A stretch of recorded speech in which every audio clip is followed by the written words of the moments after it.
For those of you who are logged on, thanks for being here tonight. My name is Randy Smith. I'm the seminar chair for Transpac Yacht Club, and we did a couple of two of these for last race cycle. We're going to try to do three this year. So we're going to have this going on tonight. We're going to try to do another one in November, gather up some more navigators and kind of do a navigator debrief. And then we're hoping in March next year to have Peter Eisler back to do his expedition show, which is always a good time. So before we get going tonight, I want to introduce, why don't I just introduce everybody? Kerry Deaver, one of our speakers, myself, Bill Guilfoyle, current Commodore of Transpac Yacht Club, Bruce Cooper with Ullman Sails Newport Beach, Alan Andrews, Vice Commodore of Transpac Yacht Club, Chris Busch of Westerly, winning Navigator for last year's race, and Staff Commodore Tom Trujillo of Transpac Yacht Club. Bill is going to make a few comments just about some things related to next year's race. Bill, take it away. Thanks, Randy. On behalf of the board, I'd just like to welcome everyone to the first seminar of our 2025 race cycle. As you probably know, entries are open, and if you're planning to do the race, we'd encourage you to enter now. One of the things that we'll do is as boats come in, we'll get our entry chairs on the phone and try and get more competitors. So it's helpful for you to enter early so we can help build the fleet.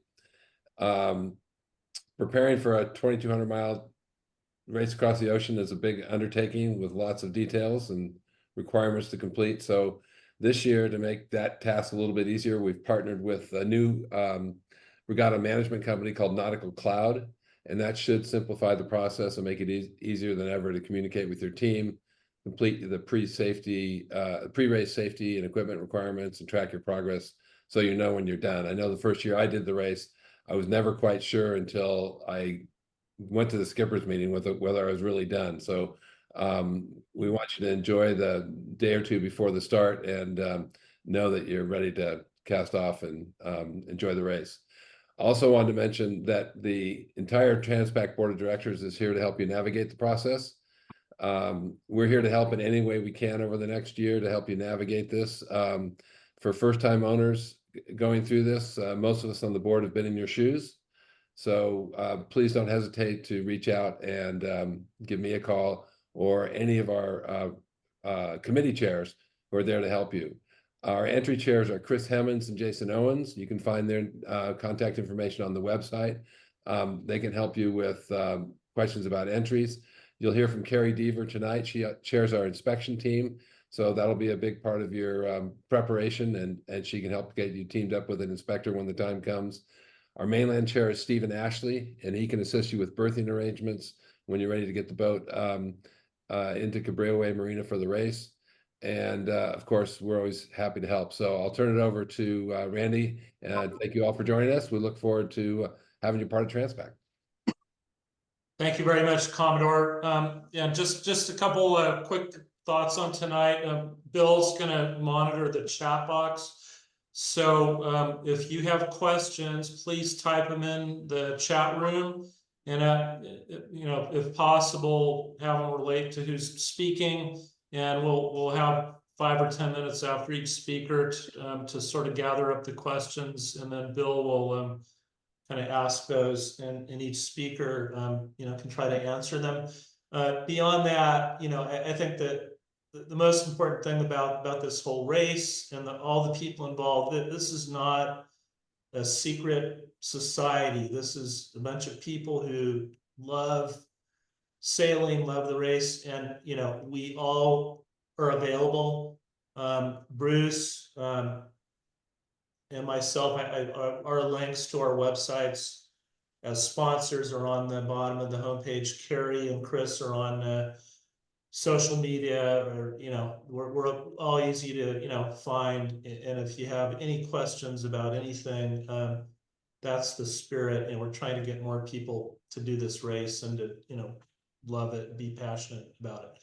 So, fire off on the questions, and we're going to get right into first speaker, Kerry Deaver. So as Bill alluded to, she's the chief inspector for this year's Transpac, leading a team of a number of inspectors, and has really kind of spearheaded a great process. She's done nine races.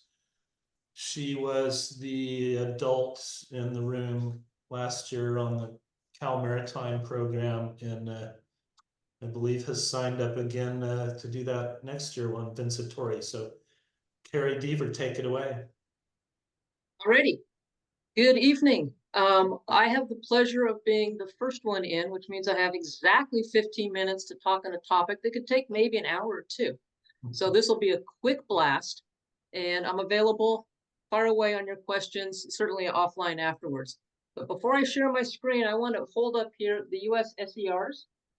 There will be a link on the website to them, and you already have the NOR. Please, this sounds old school. Print them out, attach them to a clipboard, walk down to your boat with them, and start the process.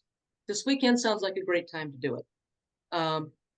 Having a piece of paper in your hand where you can scribble and circle something and say, oh, I only have 2 flares, need 2 more. It just really helps the process. So with that, I'm going to share my screen, I hope. Here we go.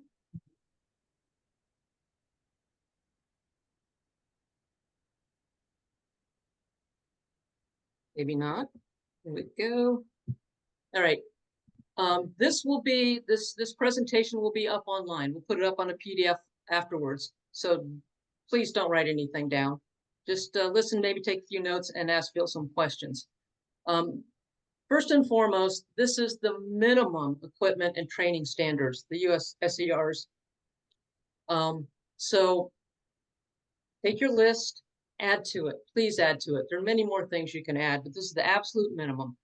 That's 1.1. 1.2 is that it's the sole and inescapable responsibility of the person in charge. It's not Transpac, it's not your wife, it's not your dog, it's you, the person in charge. You've got the boat. This is your responsibility to take care of your boat and your crew. Can't say that enough. The Transpac inspection is a courtesy. And it helps you. And quite frankly, I've got 20 or so inspectors. There's something for each one of us inspectors to learn every time we inspect a boat too. So it's a good give and take of information, but again, it's a courtesy, and this inspection is your responsibility. The boat can be inspected any time. So certainly after the race, just to be aware of that, and we will do some of those. And you heard about the courtesy. So we've got the US SERs. They are the ones. Oh, and I want to elaborate on this a little bit. Right now we have the 2024 SERs.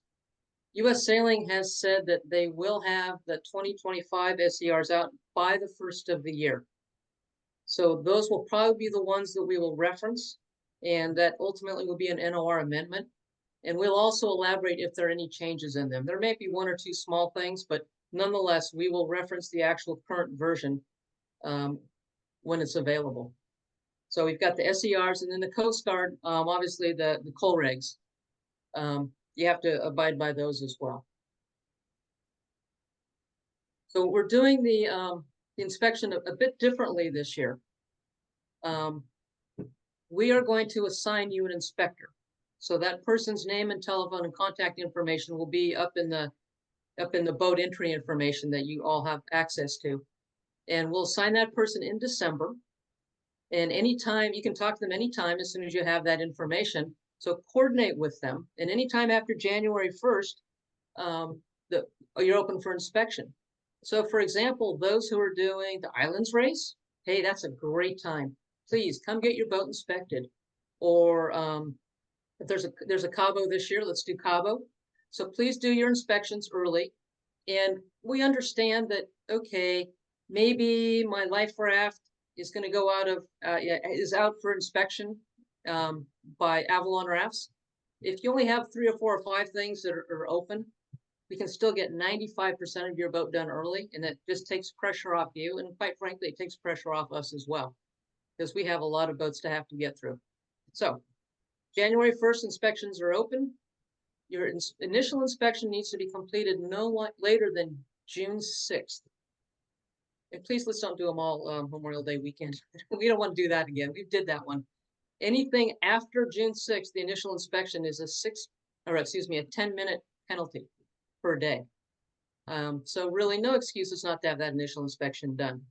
If your boat happens to be truly out of the area, say she's coming in on a ship from Japan, of course, we'll work with you. Any deficiencies need to be corrected 2 days prior to the start, same as last year. So make your inspector happy. Remember, we had the USSERs and the NOR. Please have those available and the amendments on board so we can walk through them with you. Have all the equipment laid out in order of the above. Because ideally, an inspection should take maybe an hour and a half, 2 hours most. Anything longer than that means you're really ready to go. And this is very important, is the emergency steering and the MOB method needs to be set up in its entirety on your boat. And then be prepared to walk us through exactly how you're going to do it and what you've practiced. So emergency steering and MOB, please have it set up, ready to roll. And then we will walk through, starting at the very top of the USSERs, and we'll walk through every line item, boom, boom, boom, in order. And then likewise with the NOR and the amendments. So those are your Bibles. I want to say one more thing about the USSERs and the NOR for that matter. Each word matters. People have put a lot of time into these, and you will note that they say shall, you shall, you shall. Those aren't options. They've got to be on board. That has to be done. They're detailed and very well written. So for any open items, it is the boat's responsibility to follow through. Your inspector isn't going to be calling up and saying, hey, did you get your flares in? We're not going to do that. You need to get your boat inspected to be in the race. So that's on you to get accomplished. I'm going to move my screen here. This is way too much detail to copy.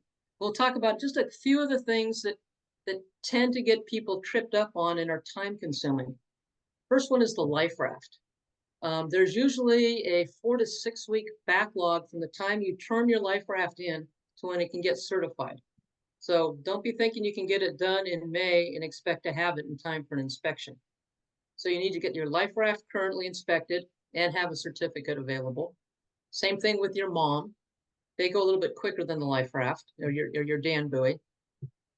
The emergency steering, as we've discussed, needs to be set up for inspection, but you're also going to need to go out and actually execute that. And then you will sign an affidavit and upload it into your boat's at task in your boat document checklist. For the man overboard practice, you have to have 2/3 of the crew, and you actually have to go through the effort of pulling them up and putting them on board and how you're going to do it, and then also upload a certificate, an affidavit that everybody has signed. CPR first aid, 2 crew members need to be current. And this is what caught me, is that this doesn't go to the boat entry information. It goes to the crew member's personal information. And from there, it will get populated directly to the boat's information. Likewise with the safety at sea. Each crew member has to say, yep, here's my safety at sea. They upload it into their personal information on the nautical cloud, and then it'll get populated over to the boat. And the person in charge will be able to monitor via nautical cloud and the boat entry the progress that their crew members have and has it been turned in.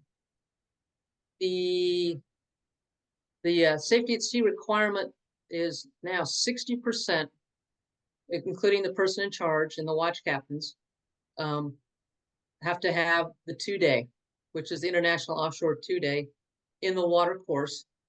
The other way to skin that cat is you can have the 1-day offshore course and do a 1-day hands-on in the water. Or you can do online, you can do the modules, and they break them up US Sailing modules 1 through 10, and then 11 through 15.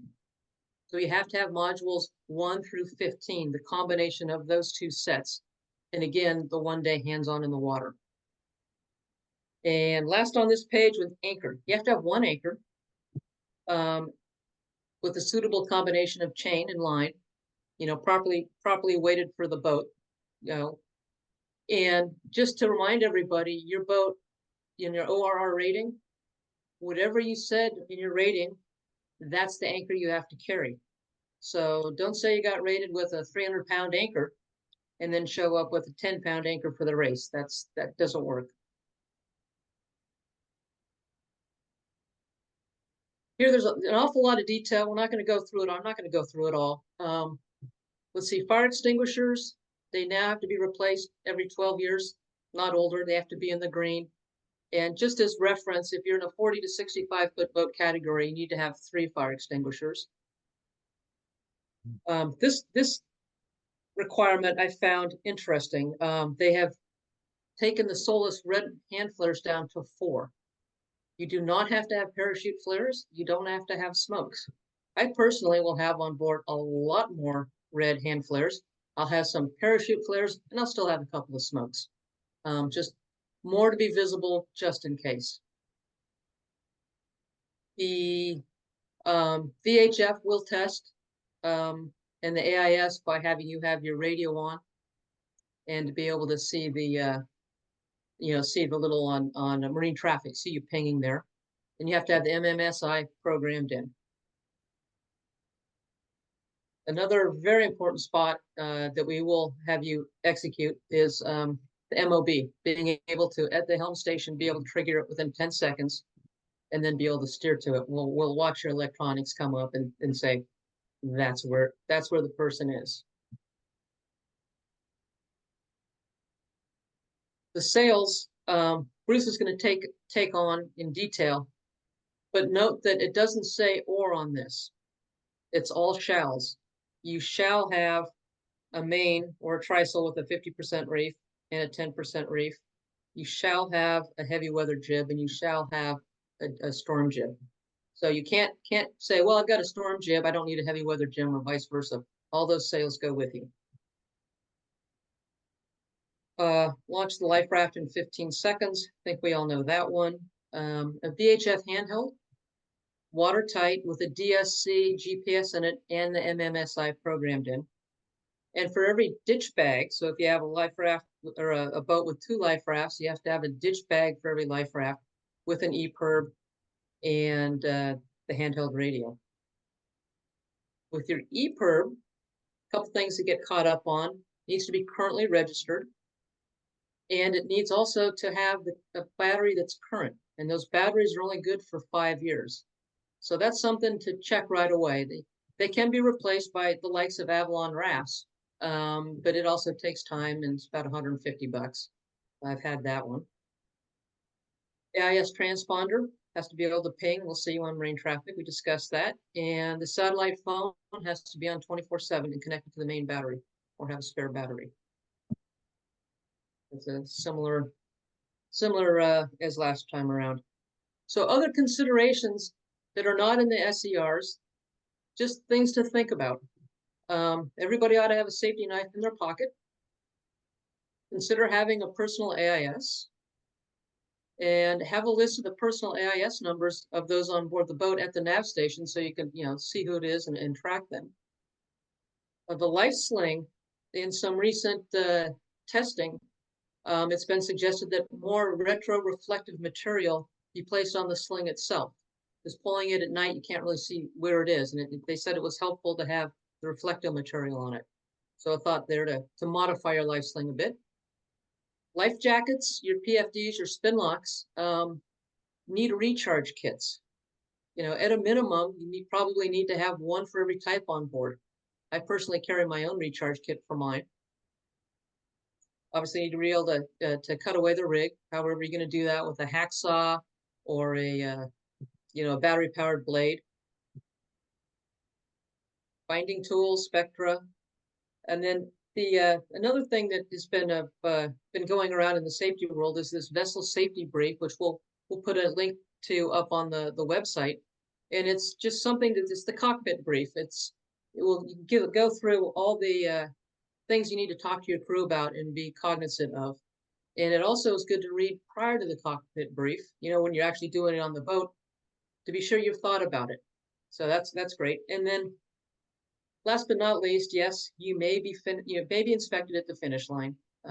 If you're so lucky to have been winning your class, you can expect to have somebody on board to smile and say, "Hey, show me your water, show me your anchor, show me a few things." So that's super, super quick. Happy to answer questions, but I don't want to put everybody to sleep. There's way more interesting things to talk about. But I want to summarize this for you. Person in charge, the safety of the boat and crew is on you. It's nobody else, it's you. The SERs and the NOR and any amendments, that's the minimum equipment and the training required. Please augment it, train more. Practice is great.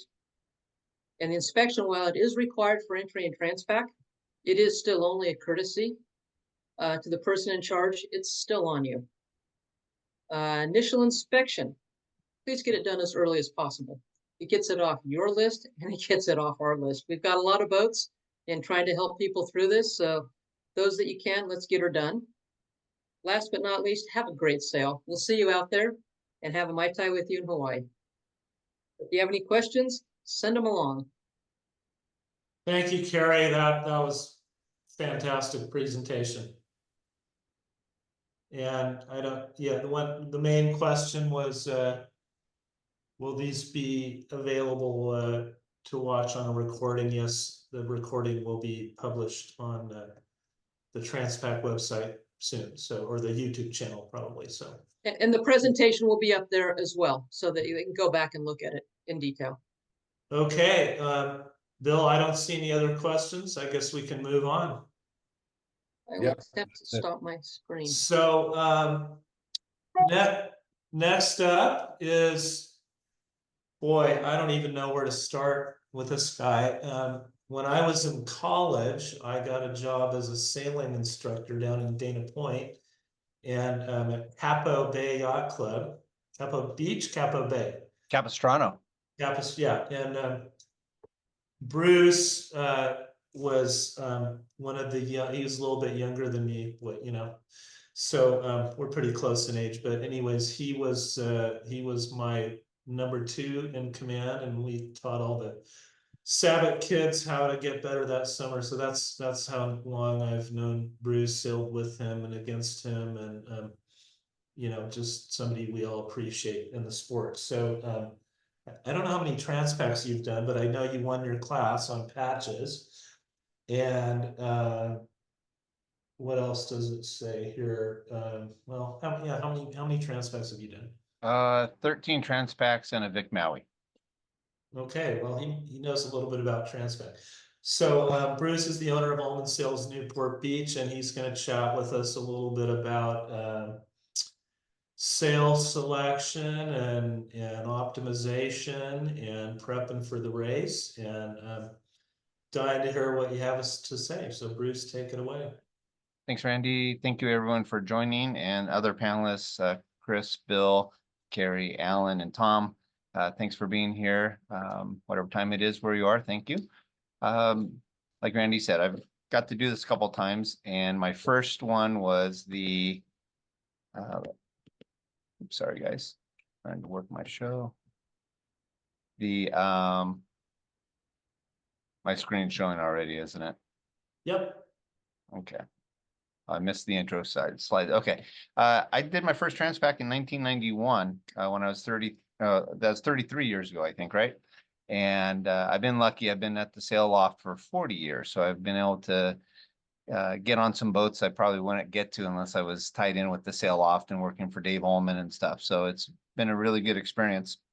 And just like Kerry said, I've probably got an hour and a half or 2 hours worth of stuff to go over. So I'm going to give it a little light dressing. There will be some more time later in another presentation or another format to really dig in deep. But hopefully what I show you is part of what I love, my passion. I am in sailing, and sailing to Hawaii is something you'll always want to jump on board and go do. The friendships, the teamwork, getting to learn how you can get across an ocean is, exactly what Transpac offers. So it's a really neat opportunity, and hopefully I can help you with getting there with these sails. So hold on. I'm stuck. Here, oops, I'm jumping slides faster. Hold on. Sorry, guys. Oops. There we go. That's the start. There we go. That's the approach you're looking for. And that's coming in past Makapu, Cocoa Head, and then finally into Diamond Head. That's a lot gets done to get there. And everyone that's going to talk to you tonight, there's so much on board to get ready for this. But this is what you're trying to do when you come in. So I'm going to be able to talk about sail inventory. And there's so many things going on with how the boats are sailing now. Whether you're racing an older boat that's traditional, we've got the Cal 40s, we've got Santa Cruz 50s, we've got a lot of different boats, but then there's boats like the Pac 52s, Allen's involved in Fast Exit, the big boats, the Reichel Pugh boats. A lot of the inventories are super specialized, but for a minimum, a lot of the boats get out of the block. And they're going to have, depending on their rig configurations, masthead versus fractionals, J0s, reaching sails, R1, R2s, your APs. Just like we talked about, you've got to have a heavy weather jib per the safety regulations, plus your storm sails. And practice, practice, practice. You got to know what these sails are, how they work. And most people who are going to race to Hawaii will do Ensenadas, do the Islands race, do a Cabo race, Coastal Cup, somewhere where you're using stuff. It's super important to have some practice and know the crossovers, which we'll get to in a minute for your sails. Spinnakers, we used to just race with 1/2 ounces, 3/4, and you put up the big 1.5 ounce, as your storm spinnaker or a chicken shoot. The inventories in spinnaker world have really opened up. Medman, like Randy was saying, was one of the first boats to start crossing over from symmetrical spinnakers into asymmetrics. And for long haul racing, they're just proven faster. So there's a bunch of combinations. For the people who've never heard of, 1s, 2s, 3s, all that, odds are your reaching sails, evens are your running. And the lower the number, the lower the wind speeds. The higher the number, typically the higher the wind speeds they're used in. And I've got some testimonial on the sails and sail repairs from some ocean racers in a couple minutes in the presentation. Number one is have a backup spinnaker. That's your all-purpose. Always have that. The other sails you're going to look for, specialty sails for the easy inventory at spinnaker staysail, Genoa staysails, fat heads. Randy, do you remember why I like staysails on race boats? Put them up, you pick up a 1/2 knot, and then you take them down and you pick up a 1/2 knot. It's a no-brainer. So anyway, that's it. So we focus on the race, and a lot of it, unless you're going to truck or not truck, but ship your boat home, have your delivery sails practice with like their delivery crew, or if you're bringing your boat back, please make sure those are tight and true. You won't make it home. There's no gas stations halfway home to refill. You got to sail the whole way, even on the delivery. Here's some of the sail crossovers. This was for a TP52. We had a great race in 19 when I raced with the Destroyer, and we got to practice with this. And then what we wanted to do is practice with the offshore races, making sure where all these little sail combinations fit in. And we actually had a super light air race to Cabo that year. So we got Peter Eisler helped us. And if he's available later for another Transpac presentation, he was awesome for us. He crewed for us in this race. And he told us only to bring 5 sails, yet we had a whole quiver that we wanted to practice using for Transpac. And it was going to be a light air forecast.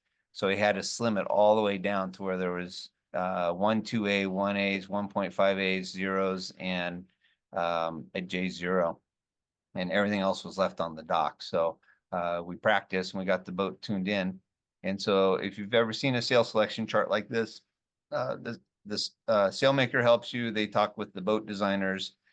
It's above my pay grade with our group of who does this. It's not me. And it really does help figure out so that whether it's onboard watch captains discussing what sail you want, whether it's someone who's raced on another boat says we always use the sail this way, these help narrow it down. But it ends up getting practice. You need to practice this and become intimate with your sails. we started on the TP boats, reefing the mains much more than we used to. It used to be macho to leave the main up and just keep switching smaller head sails. We found out reefing the main, which isn't in this crossover chart, ended up being faster. So that's what a sail cross selection chart looks like. This is the other way you go to Hawaii. This is Manatee. It was the Dubois Sea Stream boat, Bob Hayward's boat. And I think this was 17 Transpac, maybe 15. And he had a main, which is all you're allowed. He had a roller furling jib, a roller furling screecher on the front, and then 3 spinnakers to pick from. So they had a bigger wine selection and dinner pairing than they did a sail inventory. So that's another good way to do it. And this is for the Aloha class and boats that are doing this. We worked real hard getting him ready, and he had sails that were ready for the delivery home. He actually delivered the boat on the same sails he raced on. So Hey, Bruce, flip your screen. You're still on the destroyer crossover chart. says I'm sharing. Yeah, Oh, yeah, we see the blue boat with the kite up. Okay. Yeah. okay, sorry, maybe I don't see it. problem. That looks Oh, comfortable. Okay. I got the wrong screen, sorry, my bad. I'm pushing buttons, Randy. Nothing's happening. No. Yeah. No, I'm pushing the wrong buttons. So part of it is not everyone gets to race with new sails on the race. And this is your checklist. Kerry saying start it sooner than not. But if you're going to be using an inventory that's not new, and even if it is new, you want to hoist it before you go. All your basic stuff, because the sails are your engines the whole way, and you need to take care of them. So it's the little things when you do sail changes or you're sailing along, nothing's surprising happening, and then all of a sudden something pops. That's not a good feeling. So all the basic little things. This is just care for even weekend sailing, but more important when you offshore sail and you're going to be shorthanded sailing and putting the sails up in a little more wind or different winds than you would. So those are all your basic stuff. The part I want to know is always, as you're changing sails, make sure all the corners and the bags are labeled. Make sure everything's put away. We have customers bring in sails where they think it's one sail and it's put in the wrong bag and they're using it not quite the right way. So pretty basic, but keep all that stuff together. That's your rips, your tears. That'll sneak up on you, and the owner doesn't always go to the bow to see this stuff. So it's a work day on the boat when you're working on winches, you're doing all this stuff. Lay all the sails out on the dock, bring them to the loft. We offer a service. Any of the lofts would love to go top to bottom on your sails, get them ready. While you're doing this, if they've been measured when they're manufactured new, and doesn't matter which sailmaker you're using, sails change over time, and even in months. So if you re-rate the boat, Horizon did this in one, the Santa Cruz 50 in one of the races. We had Cabo spring sails, 1/2 ounce main, and the biggest Genoa. Used them for Ensenada, put them away, remeasured them right before deadline, and they changed a little bit, a little smaller. They never grow, is the fallacy is they'll grow, but they actually shrink just a little, even spinnakers. And with the re-rating, remeasurement, reapply for those, ended up being like 23 minutes or something of time with the new sizes of all 3 sails combined. So if you're going to have them in and they're not new the month of the race, have them redone. Every second will count. There's Horizon cruising along, very traditional. I want to talk about sail repair kits, because let's say you have your sails ready, you like the way they trim, they're fast on the boat, but you need to fix them. I'm not going to read over each item. There will be a picture in a minute, and I think this is going to be available later. But keep a spare batten for the main and the jib. You don't need a complete set, but bring the biggest one, and somewhere in there in your toolkit, which I don't list, would be something to cut the batten with, because you need to have battens. The modern boats with all jibs with battens, very important for keeping the sail together, trimmed and in one piece, having the battens working, and then the main, obviously. You can't have broken battens sailing across the ocean in that. Here's your picture of the little cheat sheet of what to put in there. The key thing is when you're doing sail repair offshore is being able to dry the sail, get salt off of it and or get some moisture out of it. So acetone works, denatured alcohol. Don't use good alcohol for it. That's for you guys. but trying to get it salt free and get moisture out of it's a big thing. And then I asked Eric Brockman, who's been on Vincitore over the years. He's been the skipper of Volvo 65 Viva Mexico, and Stu Bannatyne, who's won this race plus 3 or 4 Volvo races, what they've been using. And there's Dr. Sails, which I'm familiar with. It's a 2-part glue. It's in the bottom right of the screen there. I think it's good. Actually, it's really good, but it's a little trickier. You have to push it and you have to get it right, the combo, and it's very fast acting, flexible. And the other one that Stu had recommended was the Sikaflex. And this is more for laminate sails, stuff that we see on the modern boats, anything with, a skin, whether it's 3DI, whether it's, Ullman product, Quantum product, Doyle product. This stuff will dry. It could even be wet, but it's all about the setup. And you'll see that in a minute here. This was sail making did get me a lot of hours down below repairing sails on my first Cabo race. We kept repping feet off the spinnakers on the bow pulpit, and I knew how to hand sew foot tapes back on, so that was really fun. Here's your Volvo 65. This was an amazing crew. This is the ladies that didn't let anyone else touch the sails. They're doing an onboard repair with the Dr. Sails on this one, patching a sail. And their recommendation, and Eric always said, if it's dry and do it up top where you can get more sunlight, you get more room to spread it out, do sail repair on deck. But if it's not possible, you have to go back down below and try it there where there's less room. You're putting possibly a wet sail down below and stuff, but how fast this stuff works, which I think is a 6 to 8 minute dry time, cure time, can get you back in action pretty fast. That's them working as a team. This is Stu's quick list for if you don't bring much, this is what you bring. Lots of sticky back. You get little tears. It's not from just blowing them up. It's from the hoisting, jibings, just the handling. He likes acetone rags. Again, dry the sails, the Sikaflex. Get over with lots of sticky back. You have to keep your stuff going. There's just like your boat. I found out you can have great navigation, great helmsmen. Chris knows from our 2011 Transpac on patches, our tack lines kept burning out of the snout. And we had Pete Whelan, who didn't steer. He didn't do these other things, but he spliced tack lines every 10 hours or so, every 8 hours. But you're going to need someone who knows how to use sail repair. So that's the thing. Stu's #1 item, get a spare backup A2. And it's not necessarily your old one. It might be, but have it checked over before you get there. You got to have your spare tire in the trunk, so to speak. That's a bunch of boats heading off into a PV race. A lot of the TPs. There's Kerry's Vincitore over there. So I don't have much else, but take care of your sails. They're your friends. Inspect them. Take care of them out on the race. Pack them. There's a way to do spinnakers before you use them to have them vacuum packed and sealed so they're up out of the way, not sitting in water on the stack all the time. So a lot of ways you can take care of the sails while you're racing, but look them all over before. Please have a great race. Transpac's awesome. Thank you so much for letting me present. I think coming down the Molokai is something no one will ever forget. And I've been lucky where I think just over half my times down have been in the daylight and some have been at night. And I was glad because it was so windy. If someone turned on the lights, I think we would have been scared. So hope everyone has a good, safe race and enjoy the rest of the show.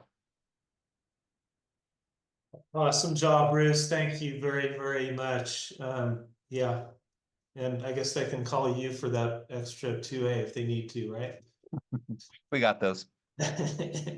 And no questions coming in. So we're doing great on time, which is good because Mr. Busch is going to get extra time to tell us about all his stuff. So I guess I'm next on the list, and I'm going to talk a little bit about safety and medical stuff. I've done 13.5 races.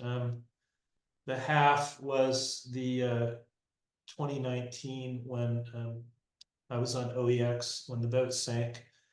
So what's interesting about that is long before 2019, I took a real interest in safety gear, safety equipment, med kit, all that stuff. And in a lot of boats, it's a job that nobody really wants to do. And if you choose to get into it, you know, it can be quite rewarding, especially when you need the stuff and it all works, which, you know, that's what happened to me. So we'll chat about that in a little bit. But and Kerry, you talked about a lot of great stuff, which overlaps some of the things I was going to mention. But you know, it says that 60% of the crew should take safety at sea, you know, in the water, and I have no idea if I was the person in charge on a boat, it would be a 100% requirement on my boat. And even if you're not going to do Transpac, and I know that hopefully there's some people on here on this presentation tonight that are, you know, dreaming of doing Transpac or trying to see what it takes. And you know, I think we've all done safety at sea here, and I just can't, you know, it'll save your life halfway to Catalina, you know, it might. And you know, the things that you learn in that. So I'm a huge fan of it. I love it. I mean, you know, you get to hear Peter Eisler, you get to hear John Jourdain, Bruce Brown, you know, a lot of really knowledgeable people. So anyways, take safety at sea. The first aid CPR stuff, again, yeah, I mean, I don't know if the requirement is 2 people, but again, you know, the more the merrier. And yeah, Kerry, you were so funny when you said print out the SCR, you know, regs on paper. I will go you one better. Every crew member should print that out, and they should study it, and they should know it. And then the boat that you sail on it, well, you know, you may not be doing Transpac. If you're doing you know, the Islands race or the Ensenada race, you know, I've been on so many boats where, yeah, they have all the equipment. Oh yeah, look at all these brand new spin lock harnesses, and nobody even knows how they work. They don't know how to use them. They don't know how to take them apart. So, you know, that's, I think, a really good piece of advice for people that are on a boat that's thinking about doing the race, or the, you know, it's a really good way to get some skills and, you know, add, if you have more skills that you can bring to the team, you're going to add value. And when it comes time to pick the 10 people that get to go on the boat to Hawaii, the more things, you know, if you know how to splice tack lines, as Bruce mentioned, and put staples in someone's leg that has a big gash, then you know you can repair sheets and you can repair legs. So you'll probably make the cut on the crew. I'm gonna just bear with me 1 second. I'm gonna share my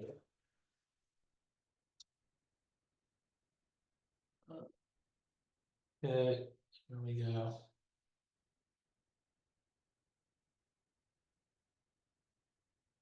Okay, you guys, you got that? Yes? Yep, we see it. Okay, great. So you know, I'm on number 4 right now. You know, be proactive on your boat, and it really adds value, and become the expert, and go through, you know, just as Kerry was saying, go through the whole boat. Here's one of my pet peeves. I ask whoever takes care of the boat, I get on the boat, I go, where are the Makita tools? You know, I want to see the drill, the screw gun, and the angle grinder.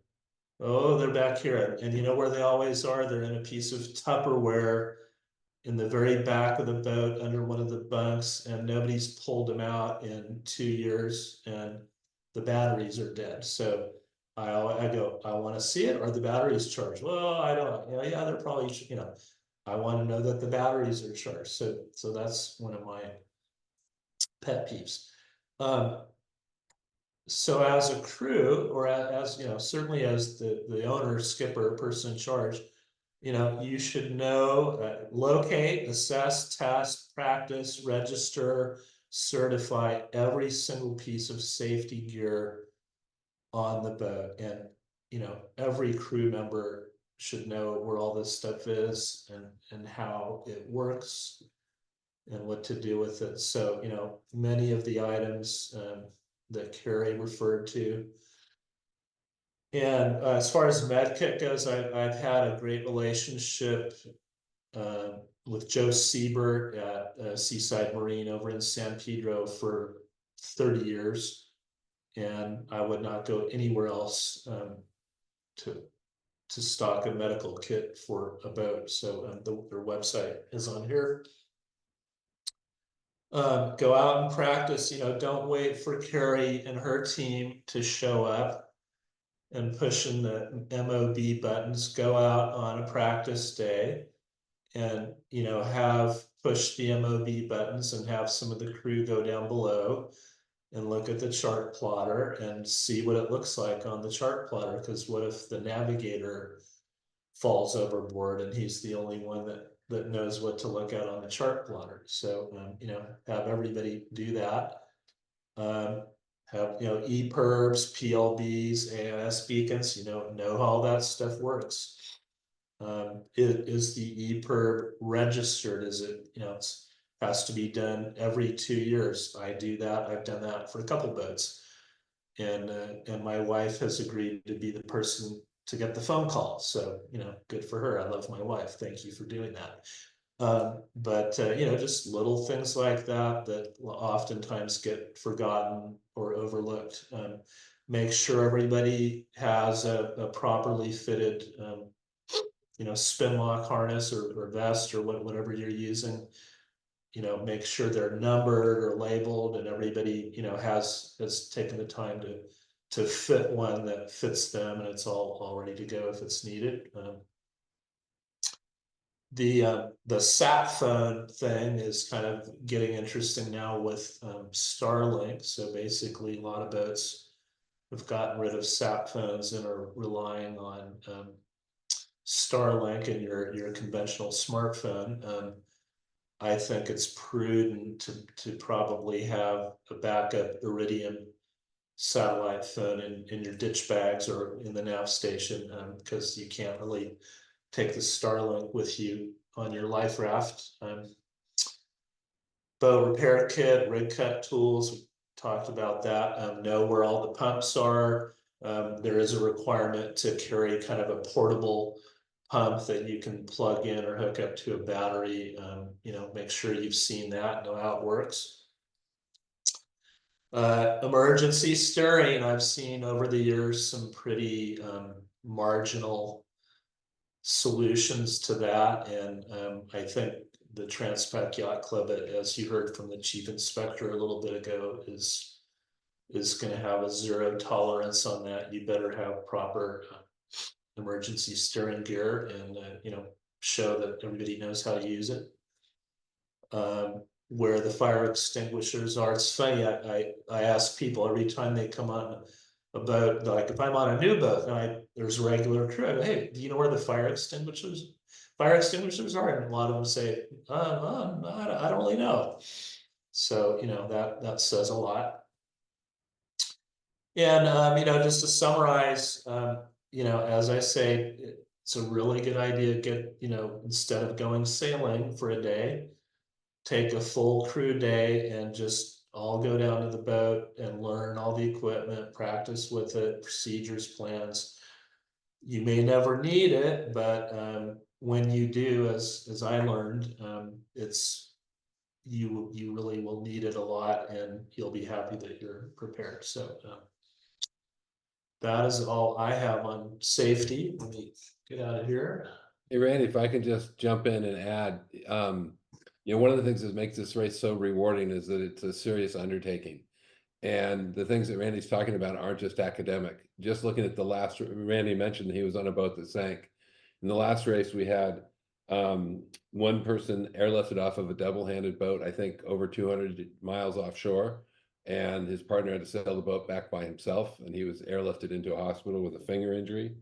We had another boat where someone almost lost 4 of their 5 toes on one foot, and were also being considered to be airlifted off. We had an ambulance waiting for them in Honolulu when they arrived. We had a boat with someone who fell across the cabin on a 70-foot boat and had a significant head injury. We had a dismasting, rudder issues. We've had water maker issues where people don't have fresh water and they have to get into their emergency water. And you talk to the people who've been through that. I think Alan's been through that. It's quite uncomfortable. So as exciting as it is to think about arriving with the Mai Tai and everything, the safety things are super important. And if you invest the time up front, you're going to have a safe and great experience. But you need to really take it seriously. So I'll get off my soapbox, but I thought it was worth Yeah, it. and no, just to you know, consistent with what you're saying, you know, we sank on OEX, and nine guys on the crew, and I don't know, we had 65 or 70 races, Transpecs in our history with that crew, and you know, tons of training, tons of preparation, and when it all happened, it was, everybody was really calm, and you know, we just went about our business, and it's absolutely because of all the practice and all the preparation and the safety at sea. And you know, when you finally, you know, get called to go into the lineup and you know, take a snap, it was, you know, it really wasn't that big of a deal. You know, we just all did what we were supposed to do. So you know, whether you're doing Transpac or not, if you're just doing more local coastal races, it's something that everybody should do. So that's all I have. And Kerry, you got a really nice compliment. The first speaker was very informative and super important. So, that Bruce Cooper is amazing is another comment. So anyways, all good. So, Mr. Busch. So I'm going to talk about Mr. Busch. Gosh, I've known Chris since the mid 80s. I think we first time we sailed together was with Peter Tong on an old 1-tonner called Passion 2. And we were racing in a lot of wind, and that was very scary, driving that boat when it was windy.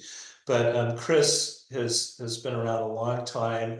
Did you get second in the Etchells Worlds once? Yeah, I did. Yeah, but you're shy and modest, so you don't talk about that. But who beat you? Hardesty? Yeah. Should have beat him. Anyways, We need Chris, one more race. So Chris has been sailing on a lot of different boats, and I think he came on board Westerly, the Santa Cruz 52, about 2.5 years ago, maybe. And I mean, we're all dying to hear what makes that boat go so fast, and how do you get it in the right positions. But you won the Transpac, you won the PV race. And you guys are doing something right, and you're obviously doing something more right, winning first overall last year. So tell us all you will. Yeah. Okay. Thanks, Randy. Appreciate it. Let me try to move some stuff around so I can I'm not a Zoom guy. So let's see if we can share my screen. Yeah, this will be my 16th Transpac. And maybe as a navigator if somebody wants me. But yeah, it's can you guys see that there? All good.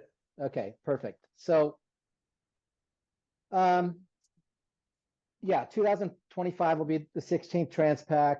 I've actually haven't made it there twice, so it's really 14.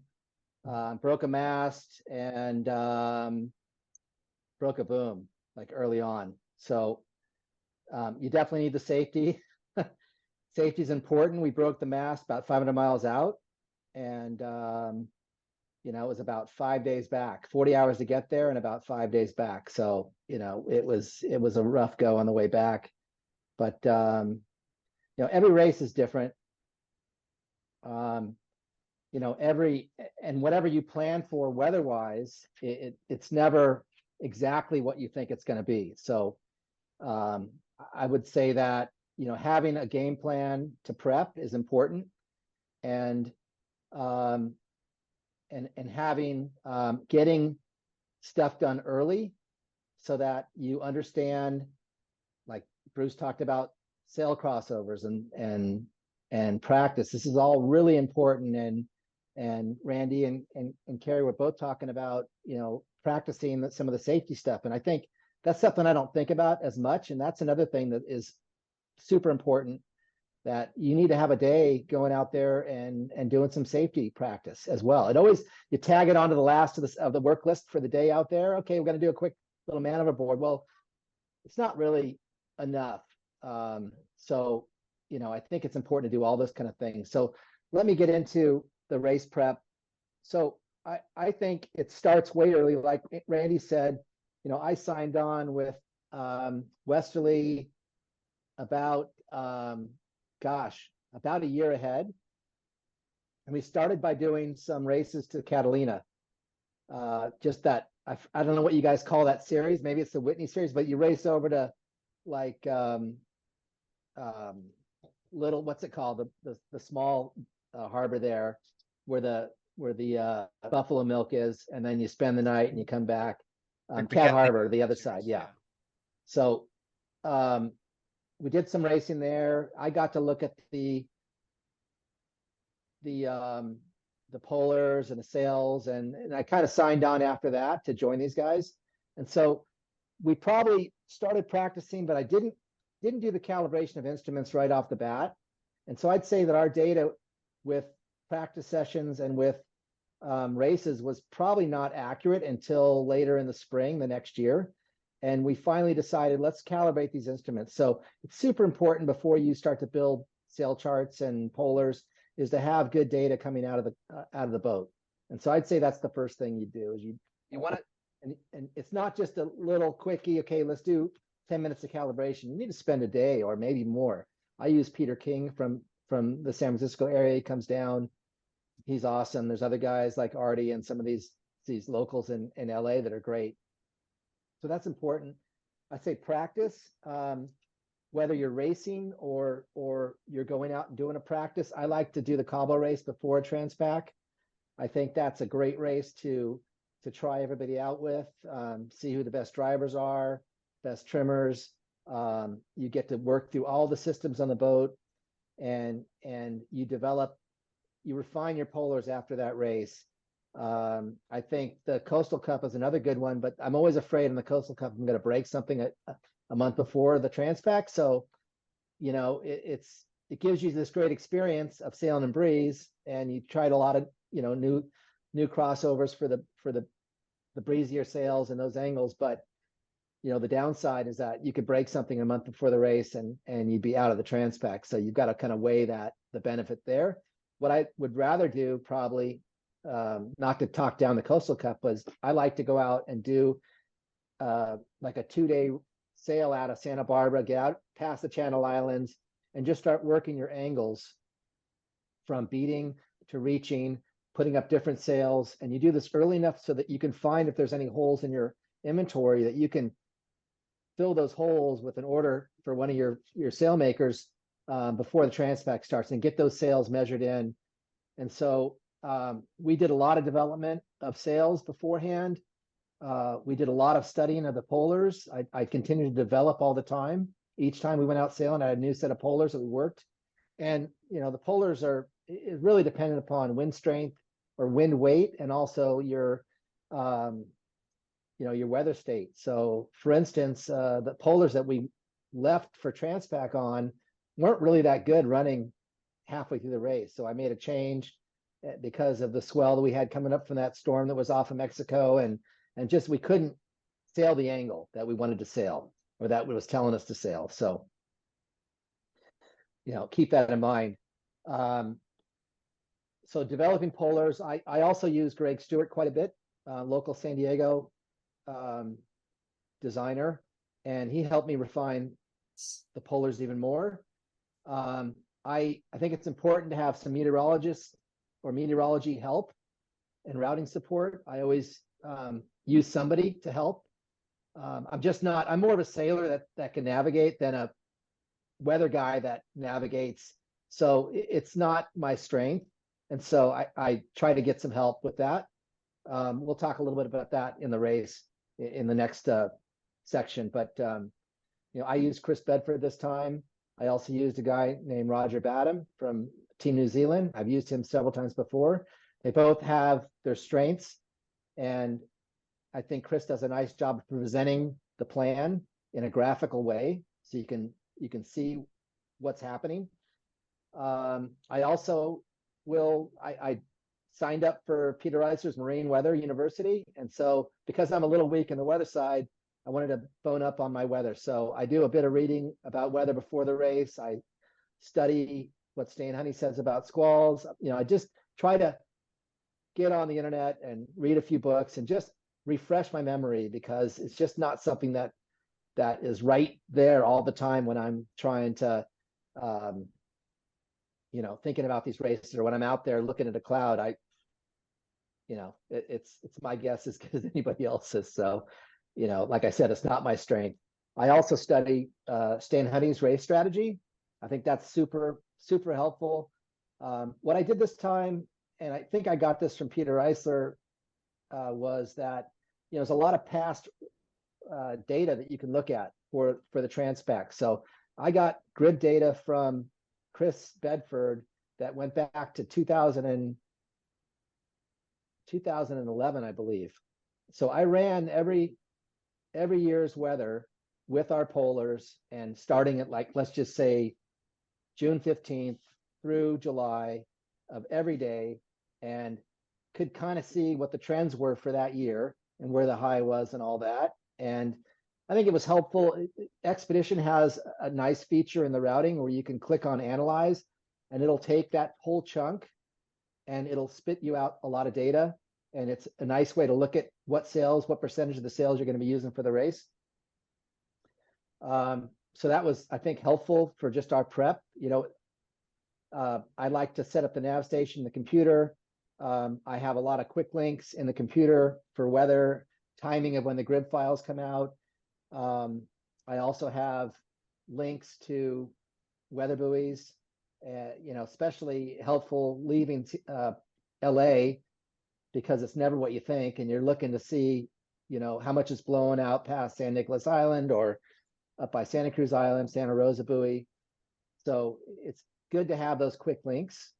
And on Expedition, they actually have a function where you can just click on download and you'll get the latest. So that's, I think it's great that Peter Eisler is going to be here later in the year, because his Expedition seminar is invaluable. And it's, you just keep getting better the more you navigate and go sailing with this stuff. And they always are putting new things on to be helpful. And then I test the AIS and the Yellow Brick Tracker before I leave on the race, just to make sure that's all working.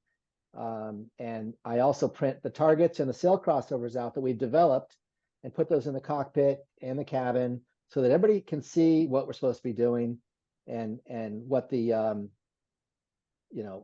what the crossovers. We had a cheat sheet for each sail and where the trimming would be and where the leads are on the rail, and we labeled the rail so that we could quickly identify what the setup is. With all these staysails, and some people have these reaching outriggers, and there's just a lot going on nowadays with these boats. And so you can't sit there and scratch your head on the leeward rail. You got to know exactly where you're headed and make the change quick. So that's important to have that information.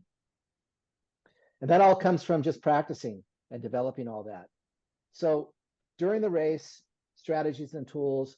So starting with, I have a plan, and I'm gonna put another slide up here in a second, but basically Chris Bedford developed a plan for us with some waypoints. I like to have a waypoint that's just outside into the synoptic breeze. It gets you out offshore. Some years you're going by Catalina and turning left a little bit because of the location of the high. Other years you're trying to stay up on the Great Circle route. You know, I'm going to just share my, let's see, let me get this other one up. Okay, so here is, you guys all see that? So here's, this is our race. This is June 30th at 2 o'clock in the afternoon. You can see this elongated high here. It was quite confused. And what happened is that down here is this tropical storm that's pushing up the coast. And so it basically, and you've got another low up here. So you get in this high squeeze and it goes all the way from Seattle down, you know, past Hawaii. And it's very confused and effectively, if you can get out, and I'll try to zoom in on this a little bit. If you can get out into the synoptic breeze right here, okay, you're gone. You've got good pressure to reach along, and you can see how long. Whoops, sorry. Here we go.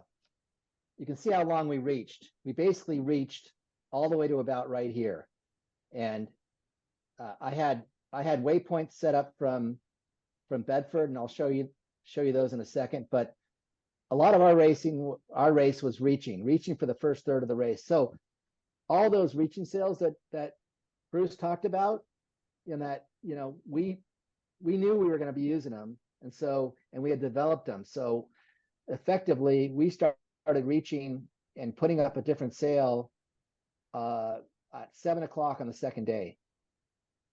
And I'm just going to go to the next slide, which is, this is now July 5th, and you can see that this high is now tightened up. This looks like a more normal year, okay, except you still got a little bit of disturbance coming up. But basically, we reached and ran until this point right here, and at July 5th was basically in the sweet spot running to Hawaii. This means you could be on either side, just depend upon the shift. We were a little nervous about being too far to the right because we didn't see the wind going that far right. It kind of stayed around 60. And so we just jibed our way down from there. So I've got a slide which, if you can see that. So this is basically the first half of the race, okay? And I can't quite see that as well as maybe you guys because I've got this other thing in the way. So maybe I can move it. There we go. Okay, so it shows you basically what sails we used. Hopefully I'm not getting in trouble for showing this. This was part of a debrief I did for the team, but you know, that's 2 years ago, and I think we're all sharing things, right? So, so we've got J1 out to San Nicolas Island. We put the J3 up for a second. Didn't really work that well. Would better to probably have reefed and had the J1 up. Did J1, R2 goes up right there, and we start reaching with the R2. And our plan basically was to get down, stay close to this Great Circle route, and reach as fast as we could towards Hawaii. You can see a couple different courses. Deception went low, Nereid went high, and we kind of stayed in the middle and ended up kind of just ahead of this you know, triangle here of boats that were starting in our day. Next slide is the second half of the race. So you've got A4, A2 gets a little lighter, A1.5, A2, and we basically start running. I've got an arrow right here showing the run, and we just start. We got some good shifts basically, and the boat sails pretty low on you know, with the pole squared back. We've got an asymmetrical kite, but the pole squared back, and we can sail, you know, close to 160-degree true wind angle when the breeze is up. Didn't quite get there because the rough sea state, so we sailed a little hotter than that just to keep the boat moving, but it was an effective angle, and we gained on the group, especially towards the end where we were just all VMG running. We had a pretty good mode relative to the rest of the guys in our class. So that's that. We've got here's a picture of, this is what I got from Chris Bedford, okay, showing, and maybe I should unlock myself because I can see I'm locked up. See if I can get that going again. Okay. So danger zone early on, light wind to the leeward of us. And then we talked about light wind up here and light wind down below. So this was kind of his ensemble of running all these routes the day before the race or the day of the race. And so he gave us some waypoints. There was one right here that was basically, we didn't want to be any further left than that. We had a waypoint as we crossed the Great Circle route, which was about 600 miles, and then kind of a sweet spot waypoint to where we started to run.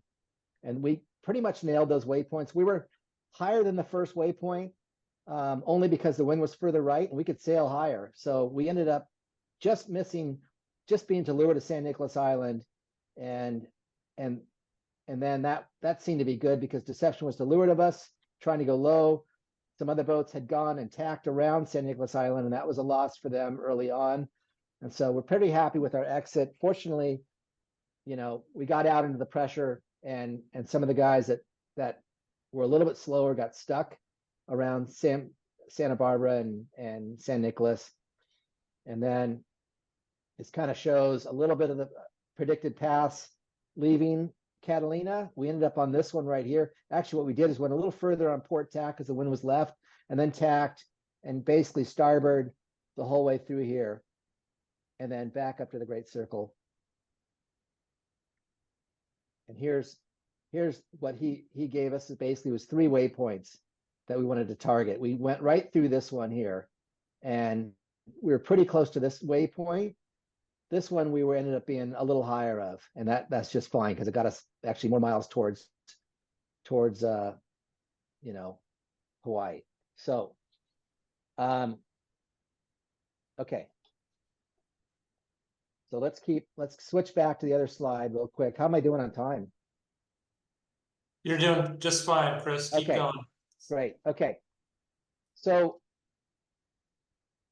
we talked about the plan. The plan never seems to work out, right? You go out there and the wind's at a 90 degrees before the start, and you know so basically you have to go sailboat racing and just have a general plan with some targets and some parameters, but you've got to just work the fleet, and you've got to keep an eye on the wind that's blowing at these wind stations and monitor that, and just try to get out offshore as quick as you can.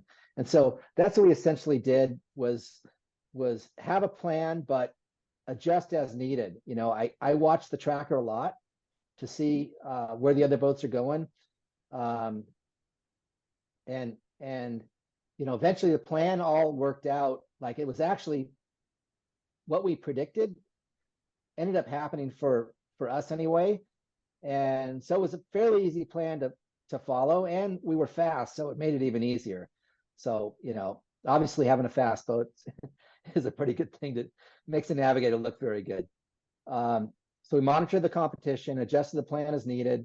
I monitor the performance of the boat. You know, I constantly looking at the polar percentage for the drivers, for the teams. I see if we're lagging, is there a problem? Sure enough, you know, we had one night where we were going slower in the morning. We looked through the endoscope. Yep, we got, you know, a ball of something on the keel. We had to back down. We backed down twice in the race, but you know, it was also the time where we changed sails, so it worked out pretty well. We did a head to wind, back down, we bald headed the kite, and then put a new one up, and we were gone, and the performance came back up. But I think it's important to monitor the performance and to adjust the performance, the polars as you race, and modify the sail chart, you know, because you've got a lot of time to do that at the nav station. And we have this feedback loop between the watch captains and the teams as to how they're doing, how they feel the boat's doing. And then, you know, I make adjustments and talk to them. Hey, I changed this, I changed that. So, you know, it's a collaboration between everybody. So we talked about communicating, collaborating with the watch captains, expedition AIS tracking. I don't know how many people use that function? Peter King told me that one, and I know Peter Eisler uses it, but it's pretty helpful if somebody else has their AIS on. You can get instant feedback as to how the bearing's changing between you and them, and also with range with their speed over ground and their course over ground. So it's a function through Expedition. If you click on a target, you right click, there's a map, AIS details, and you can build that into a strip chart. And so I use that pretty effectively. A little story going back to racing my brother John and Medicine Man.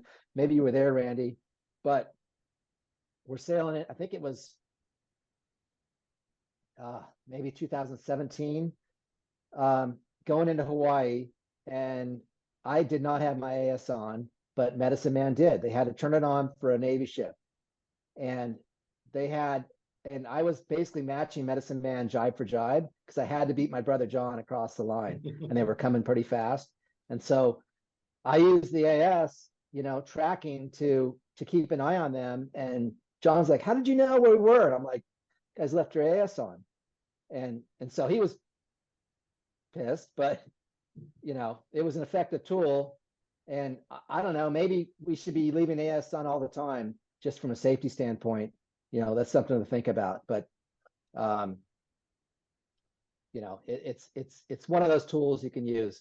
I also monitor the tracking. There's a 4-hour delay, so you can get a little bit mixed up with old information, especially if you're being tactical about it.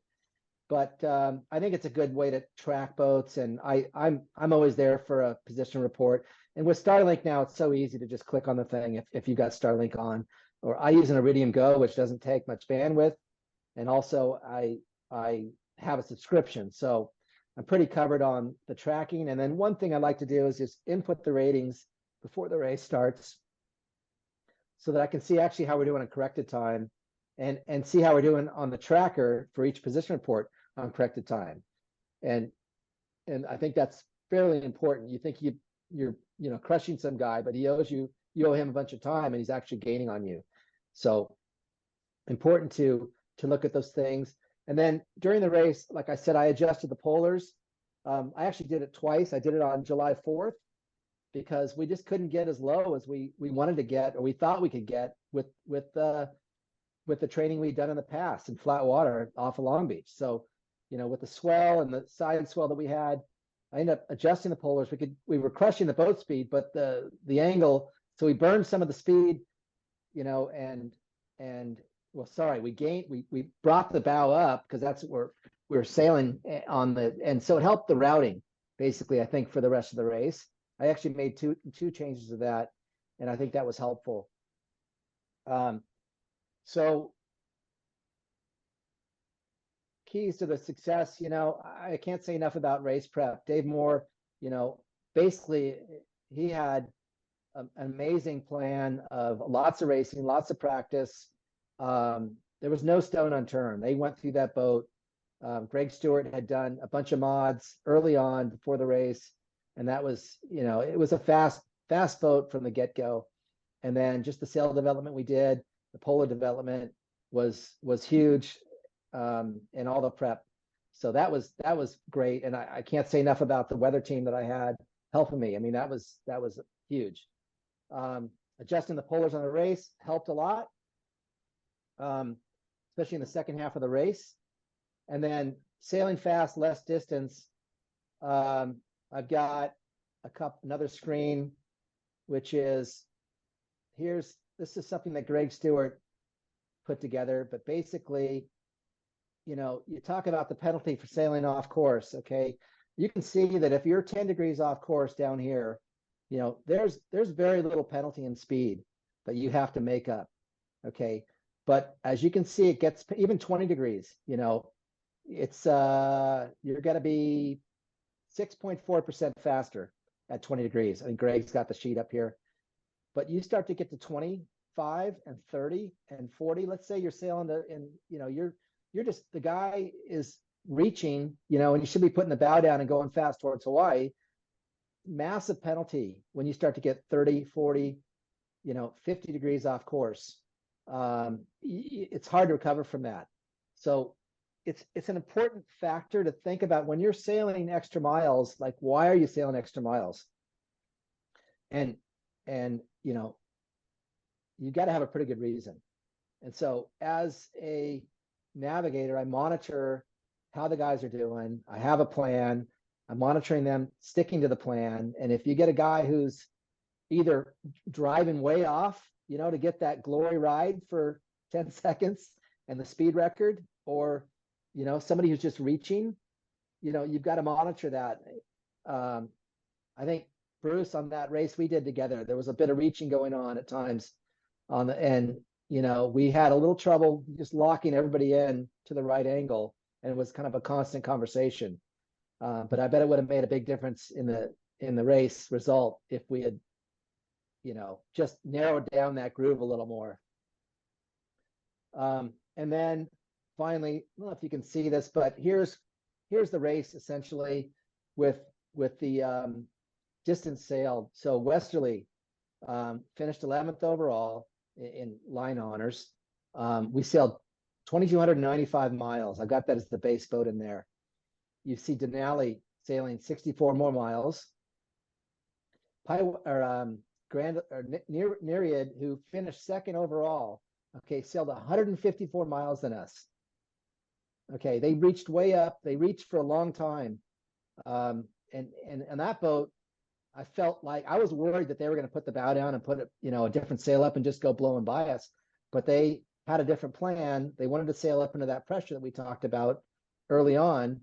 And but there's a trade-off between being in more pressure and reef with the jib versus being a little bit less pressure and having, you know, an R2 up with a staysail and a reef and going a knot faster. And so we probably gained 60 miles on them in a couple days, and it's just hard to, you know, it's a big hole you've dug.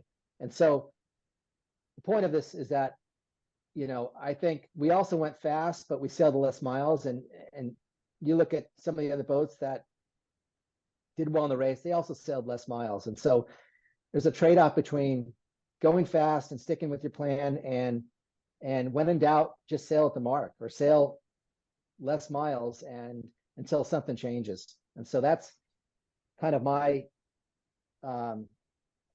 my philosophy now on most of these races. You know, same thing on the cobble race last year, sailed a lot less miles from the guys that were zigzagging behind us. And, you know, it's a pretty strong strategy. So that's kind of all I have. I would say that, you know, once again, the keys to success, you know, fast, well-prepared boat and a great team. And that includes the weather team that I was able to use pre-race. So I guess I'll open up to questions with that. Chris, you know, I loved you before. I love you more now. That was really impressive, and just the whole package, I think, was really wonderful. I bet this is going to get a ton of views on YouTube, you know, when we put this up on the Transpac channel. So it looks like we had a couple of questions. Bill, do you want to get into those? Actually, I just see, well, I see one on the asking what your sail setup was for R2. You're asking Bruce? No, he's asking on Westerly what you had. On Yeah, Westerly. so he's asking Chris, what was the Yeah. sail package when you had the R2 up? Yeah, so basically we had a reef. Okay, so we unload the back end of the boat and the helm with a reef. R2 is kind of like a blast reacher that's on a furler that flies off of the bowsprit. The boat has a bowsprit that sticks out about 5 feet. And we have a GS. And essentially, so we didn't have a, you know, a lot of these boats have like a J4 up. The bowsprit's not long enough to to stick something else in there. And so effectively we use the GS as kind of our as our forward sail or our middle sail. And yeah, that's what we had. We have a little teeny staysail as well that is so small. I hardly believe that there's much of an effect either way. In fact, we discussed it the whole way to Hawaii, whether it was good or bad. I could barely see any benefit to it, especially deeper angles. But there were times where we put that sail up as well.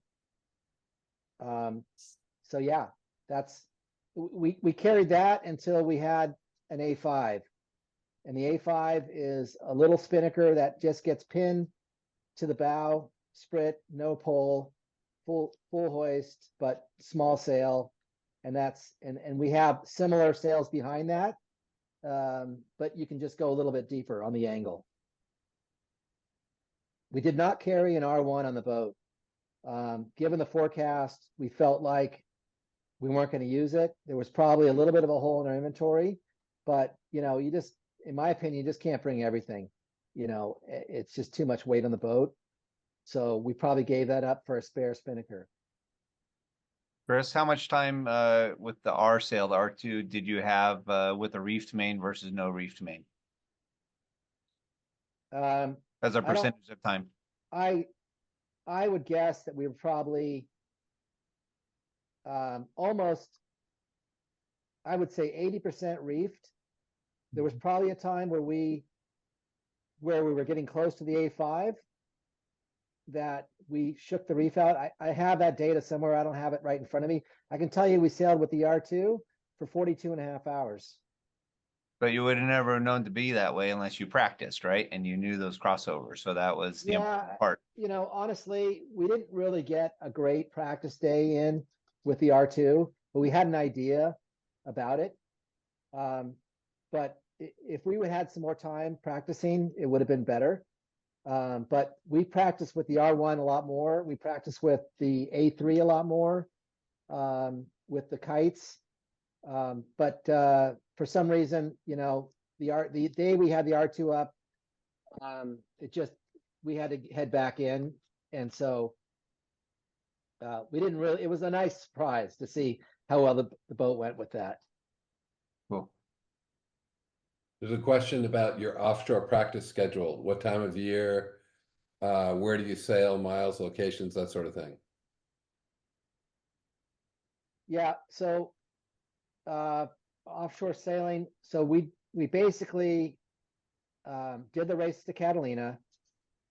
We effectively stopped sailing in the fall and started again with the Malibu and return race, which is a really light race typically. And so I didn't see a massive benefit there, but we did go out and do the islands race. And typically you do the islands, you do the Cabo, and then you do a couple offshore races. We did the Ensenada race as well. I missed both the islands and the Ensenada race because I had other commitments, but I personally think it's more important to practice or as important to practice than race because you can stop the boat, like not literally stop the boat, but you can stop what you're doing and start again. And you can also go through the inventory at your leisure and try a high mode, low mode. So I would not discount practice. It's a huge, and you're going to find the right conditions, especially if you can get outside a little bit. And it's always good to practice at night too, because you can check your lights, you can check, all kinds of stuff that you're not noticing during the day. I mean, it happens to me all the time. I get on a boat and they're like, "Hey, can you change the lighting of the instruments?" I'm like, try to remember how to do that. So, I'm looking up manuals on it, in the boat to try to figure it out. So, it's good to have all that available. Any suggestions specific to the Aloha class? from me. Yeah, Well, I like a Just- nice wine list myself, so I've been on some pretty cushy rides, and I think it's important to be comfortable. But it's also important to go through everything that Bruce was talking about as far as sail prep. And you're gonna have less sales, but you essentially there's no difference. You're not gonna do as many crossovers in performance, but you're gonna want to know where everything leads. You're gonna want to make sure you have backups.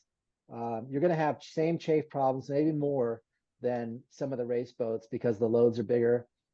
You're going to want to split the watch in equal amounts where you have, two bow guys on different watches, trimmers, drivers, rotating through.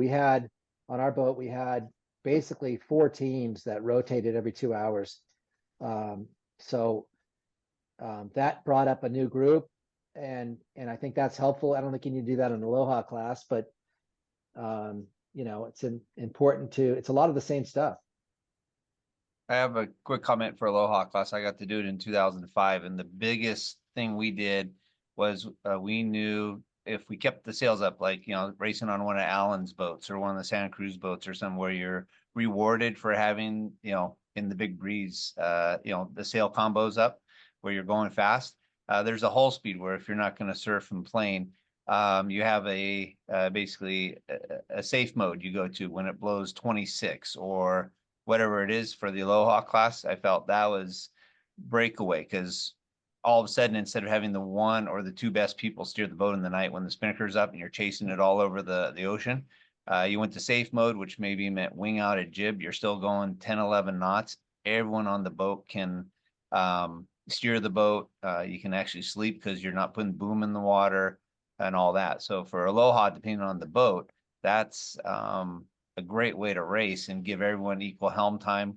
I think a lot of the boats that go need to know where that wind limit is, and that's maybe a practice. Go out, see who's driving the boat well, and if it's not real well on a practice, just have a safe mode you go to and spinnaker down, and everyone sleeps, and you start over in the morning after the squalls are gone. So for Aloha, I think that's one of the things. And then, like you said, the wear and tear is a little heavier because you're heavier boat usually and stressing. So have a safe mode, I think, is the right way to do it.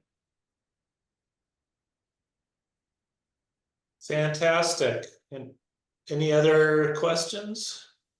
There's one asking about the importance of depowering early in the sort of like the Santa Cruz 52 type boats. Can you just talk about the importance of that? Yeah, sure. For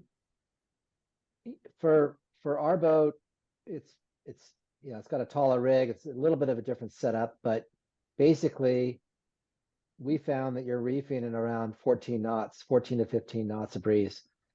So and it helps unload the back end. And one of the indicators when it was time to go to the R2 is that we were on our ass, the foot of the jib's dragging in the water, it's to the rail already. And also it depends upon, where your competition is. So we didn't really know the crossover between those 2 sails in the breeze, but as it turns out, and it seems like every race, you're late with the change. You're waiting for that safe spot, and seems like you can always change a little bit earlier than you end up doing. You just, back to learning the crossover chart. But I think the boat will tell you a little bit about when it's time to depower. And I just don't, if you're dragging the rudder, it's time for sure. If the main is flogging, it's time. Yeah, the main flogging is just drag, right? So it's actually faster to have half the main flogging or none of it flogging, and it's just the boat wants to sail on its lines. I'm sure there's some boats that love to put the rail down and you've got a bunch of helm and you're leaning on it hard, but for our boat, it didn't seem like that was the case, and I don't think it's the case for some of these newer boats that are out. Like Cat 52s, or you want to unload them, and you want to load up the front end of the boat with power, unload the back end. Well, thanks, Chris. I don't think we have any more questions. No, you're Good, welcome. That was that. Appreciate being here. Thanks for having me. Well, Chris, I wonder good- real quick how lucky you got to sail on Westerly, because Dave Moore's race started in 2017.